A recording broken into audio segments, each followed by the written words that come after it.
I will fly one of my drones today. Either that or I will do some practice on a guitar.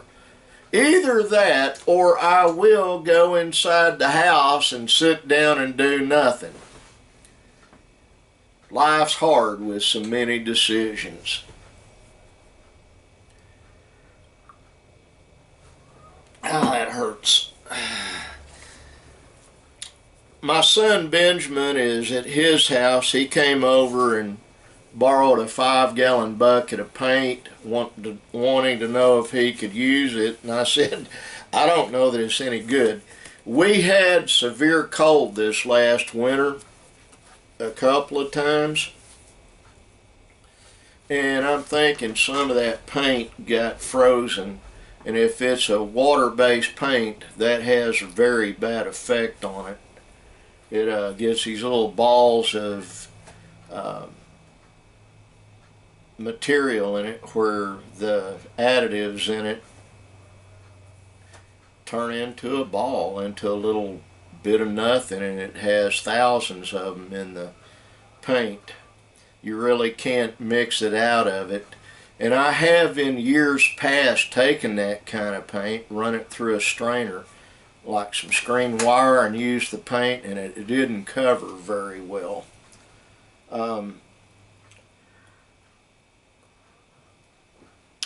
Benjamin's going to be painting on his house. I'm in the office, and I was joking. Yeah, I'm going to be doing some stuff seriously. I need to go through those tubs. Still haven't done that yet. I need to do that. I've got things missing I need to find. When I woke up this morning, I made Lyndon and I each a sandwich for breakfast, and I was sitting at the table that has my laptop on it, and I kept having something either crawl up my leg or land on my arm, and I'm thinking, that's strange, what is that? And I'm really farsighted. I have to have this type glasses on to see up close. So I finally did that and killed it. It was a what I call buffalo gnats. It looks like a small fly. They're irritating as all get out. It's that time of year, and we're almost to the point. A couple of things that we're going to do this weekend. We've got to make a gate to separate the goats. We've got to make a gate for the swimming pool fence. But the primary thing I want to do, and I'll have to talk to Nick because he's going to have to do it, we're going to have to go get some inner and outer wheel bearings for Linda's car. Haven't done that yet. The main reason is I can't put them on. I'm physically incapable. Well, I could do it, but I'd pay for the stooping and bending for days.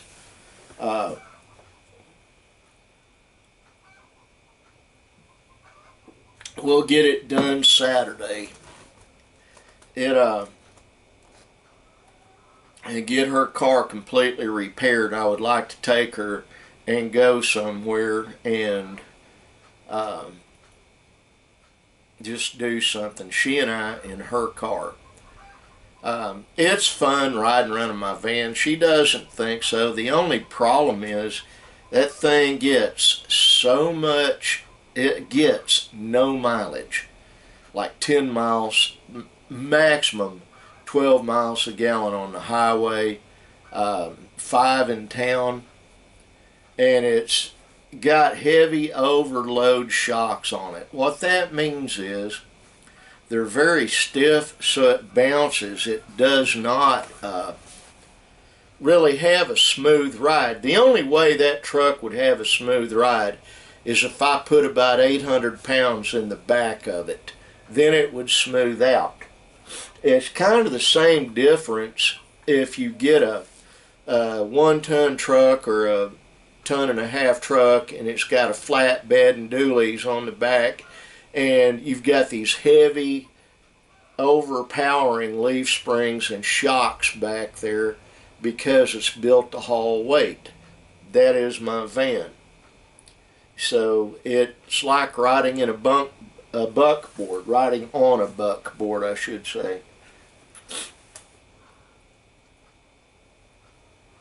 And yes, I've ridden on a buckboard several times.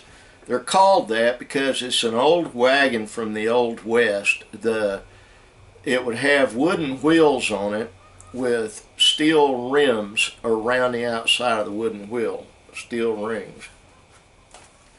And I had relatives on my mother's side that had those, and I rode on them when I was a kid. It's an enjoyable experience when you're 9 years old, 10 years old, and you got a lot of spring in your step, and you're small and you're not old, fat, and crippled. And when you're doing the bouncing, it's a lot of fun. It's kind of like Tigger out there on bouncing on stuff out in Benjamin's yard. Speaking of Tigger, he's in the house in the parlor right now watching stuff on the television in there. He came in, gave me a hug. When he comes into the house, it's a grand pronouncement. Ah! You know, and he's in there and he gives Nana kisses and hugs. I'm spiky. I'm growing my beard back. I have wiry whiskers. They're not a lot of fun for someone when I'm smooching them.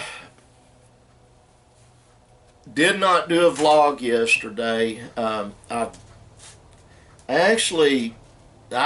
It's not just that I wasn't feeling well. I got overwhelmed. Pretty much with depression. Yes, I get depressed. Everyone in my family right now has depression of one kind or another. The varied causes, a lot of it is just being stuck at home too much. The kids go to school. Linda doesn't. She cherishes the times she goes with me. We'll do some of that this weekend after we get her car's front wheels refitted with wheel bearings, simply because the wheel bearings that are in it they're gone. It won't be long before one of those tires will lay down or it'll just totally mess up. So we'll get it repaired.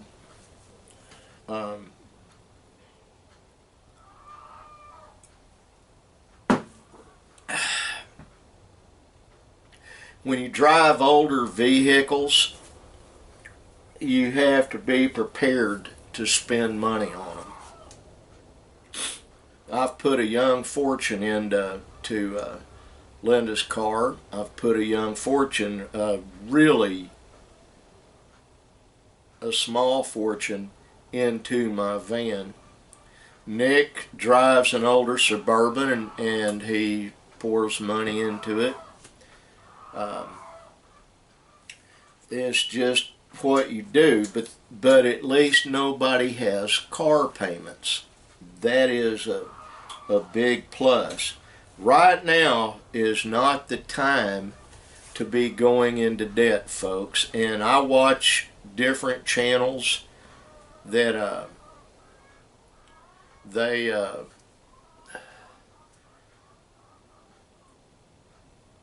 couple that I watch, the younger folks that are on those channels have gone into debt. Don't acquire debt unless you know absolutely you can service that debt. That is my advice. And I've given that advice to some folks that I watch on their YouTube channels that are quote unquote friends of mine and they turned a deaf ear. That's fine. I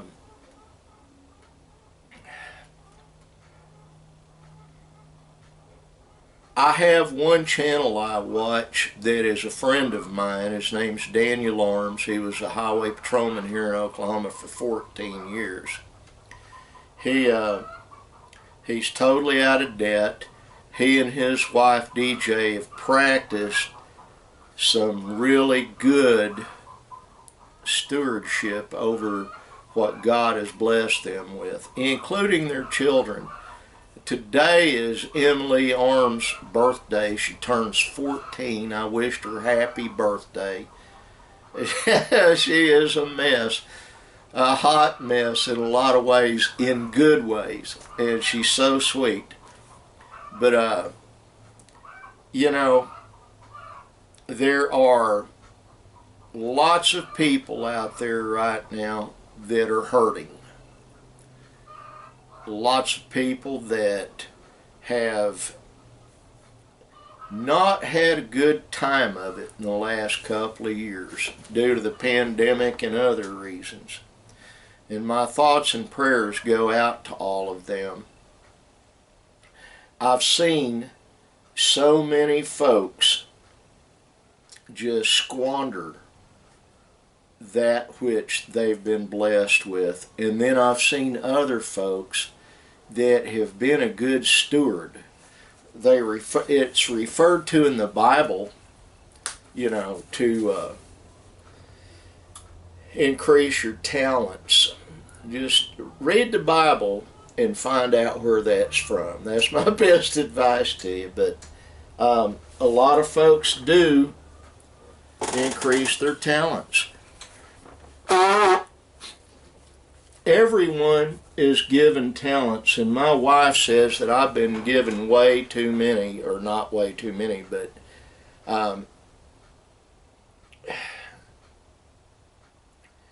I have a deep suspicion that I am autistic. And the reason I say that, I'm an inductive reasoner, and so things have come easily to me in my life.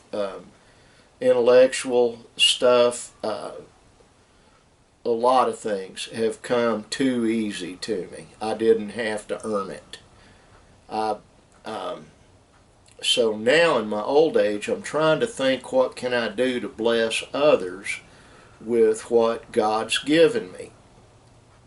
I think of another guy, and I'm not comparing myself to him at all, but his name's Elon Musk, and he recently bought Twitter, but the sale is pending, and Tesla stock nosedived. The Dow Industrial closed yesterday, I think, or the day before, 800 points down. The deal is, what people don't understand is none of that really matters. You cannot judge how the economy is going strictly through doing Wall Street, the stock market. That's just one aspect of making money. And a lot of folks swear by it, and they just that's how they make their living, is the stock market. Day traders, internet traders, and they live off of the residuals they get. And I understand that. That's not something I would choose to do. But also, I've watched as friends of mine have lost most of what they had. And I will say this much, only a couple of them are here locally. Many are off in different states. It's the key, I think, to doing well in life, period, is do so prayerfully. we're all God's children, and we, as a loving Father, and He is, He'll answer your prayers. He really will. You have that right. Just like my sons have the right to come talk to me because I'm their daddy, well, I have a heavenly daddy, and I have the right to approach Him in prayer, and I have a right to be answered, and you do too. That's the truth. You do. It's you will know when it's the answer because of how you feel inside. But you have to divest yourself. You have to get rid of some of the things that are holding you back from getting those answers. If you've got behavior you're engaged in that is controversial or opposing to godly behavior, if you really want to get an answer, you've got to get rid of that activity, that behavior you're doing. And that's hard. The hardest thing I've had to do in my entire life is to shed myself of having a pugilistic nature. What I mean is not just the desire to go fight or whatever like that. I mean being hateful, being hostile to others, being hurtful to others. That has been my big downfall in life. My biggest number one enemy in life has always been myself, and my mouth is my worst enemy. I would voice my opinion come hell or high water, and to heck with the consequences. I didn't care. I'd just do it. Well, that, I used to have a saying, whether I'm wrong or right, or no, let me see, what was that saying? I won't take a chewing out when I'm wrong, nevertheless when I'm right. In other words, I wouldn't own up to my mistakes. I wouldn't admit when I did something stupid and wrong. Well, I'm not that guy anymore. I freely and readily admit my imperfections now. And I've got a ton of them. Well, I didn't mean to get off into a lecture on this. I've got to set up my mini computer over there again and resituate that and get it so that it will function. I've got to clean that table off and set things up. I've got to go through that box. I have to. That's probably the number one key thing I need to do today, is go through that box and set up that mini computer so that I can go ahead and use it for some of the things I need to do. Well, Mom, John, I love you. I do. I hope you're doing well.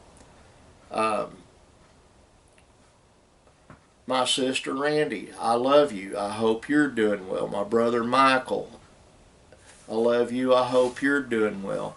My buddy Chris Kimball in Florida, I love you, Bubba, and I hope you're doing well. My buddy Monty and Monty Jones, I love you. I hope you're doing well.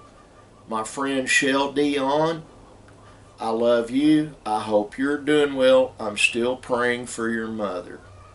David Talaga, my friend in Illinois, I love you. I hope you're doing well. Jackie Brill Sands, S-A-N-D-S, I love you. I hope you're doing well. And to everybody else on here, I love you. God bless you. Like that sign says, right up there. Be kind. Bye.